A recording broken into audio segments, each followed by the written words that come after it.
सर्वप्रथम माँ शारदे के चरणों में मेरा सत सत नमन। मैं आयुष गुप्ता। भारत यानी एक ऐसा देश जहाँ की जड़ों में समाया हुआ है त्याग, समर्पण और बलिदान।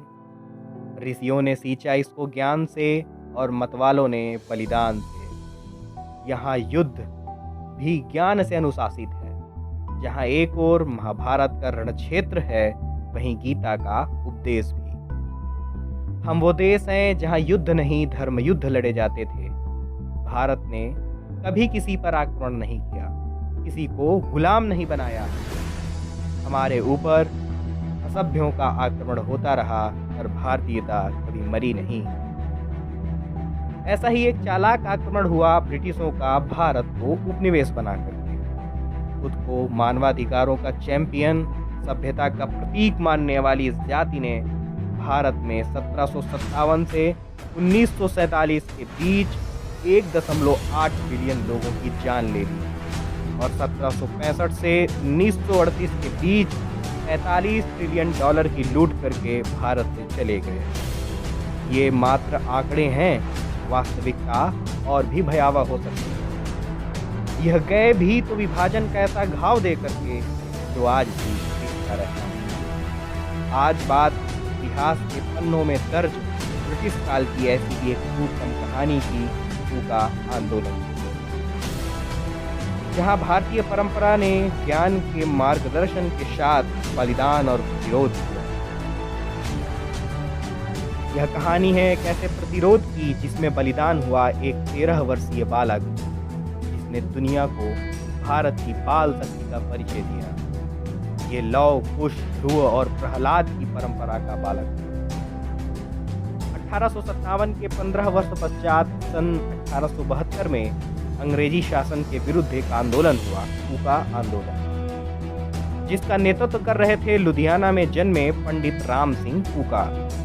उन्होंने अंग्रेजी सेना की नौकरी छोड़ी, सामाजिक धार्मिक आधार पर जन जागृति का कार्य चुना, गौ हत्या का विरोध किया, युवाओं में स्वदेशी भाव जागृत किया, युवकों में देशभक्ति के भावों का विकास करने के लिए गांव-गांव दौरा किया और बहुत से युवकों को संगठित कर दिया। उनको अंग्रेजी शासन को समाप्त करने का कार्य करने की प्रेरणा दी। उनके शिष्य नामधारी सिख कहलाते थे। अविभाजित भारत, पंजाब के 22 जिलों में उनका बहुत प्रभाव फैल गया। एक बार गौ हत्या करने के कारण उनके शिष्यों का कसाईयों से संघर्ष हुआ। संघर्ष के बाद अमृतसर जाते हुए उनके शिष्यों का सामना अंग्रेजी सेना से हो गया। अंग्रेजी सेना से डट कर के उनका युद्ध हुआ। यह स्थान पंजाब के लुधियाना जिले में मालेर कोटला था। इस युद्ध में अनेक सैनिक मारे गए। गुरु राम सिंह के 68 शिष्य भी बंदी बनाए गए। उन पर राजद्रोह का मुकदमा चलाया गया तथा उन्हें मृत्युदंड सुना दिया गया।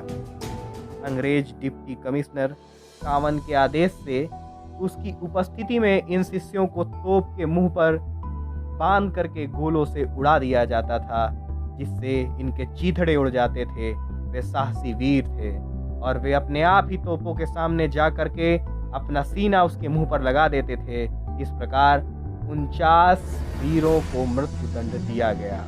50वां वीर 13 वर्षीय बालक था, जिसका नाम था बिशन सिंह। अंग्रेज सेनानायक कावन के अपने पत्नी के आग्रह पर उसको तोप के गोलों से उड़वाने के स्थान पर उसने गुरु राम सिंह को गाली देते हुए उनका साथ छोड़ने को कहा। बिशन सिंह से गुरु का अपमान सहन नहीं हुआ। उसको गुस्सा आ गया। उसने उछलकर कावन की दाढ़ी पकड़ ली और उसे नीचे गिरा दिया। उस समय उसमें असीम शक्ति आ गई। अनेक सैनिक दौड़ पड़े, परंतु उसके हाथों से कावन की दाढ़ी छुड़ा न सके। वह लगातार उसके बाल खींचता हुआ उसका सिर जमीन पर पटक रहा था। अंत में उस वीर बालक के दोनों हाथ काट डाले गए, दोनों पैर काट डाले गए। तभी कावन टूट गया।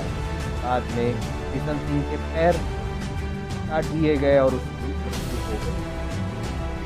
इस घटना से सरकार सचेत हो गई। पंडित राम सिंह कूका को पकड़ करके बर्मा म्यांमार की जेल में डाल दिया गया, जहां उनकी मृत्यु हो गई।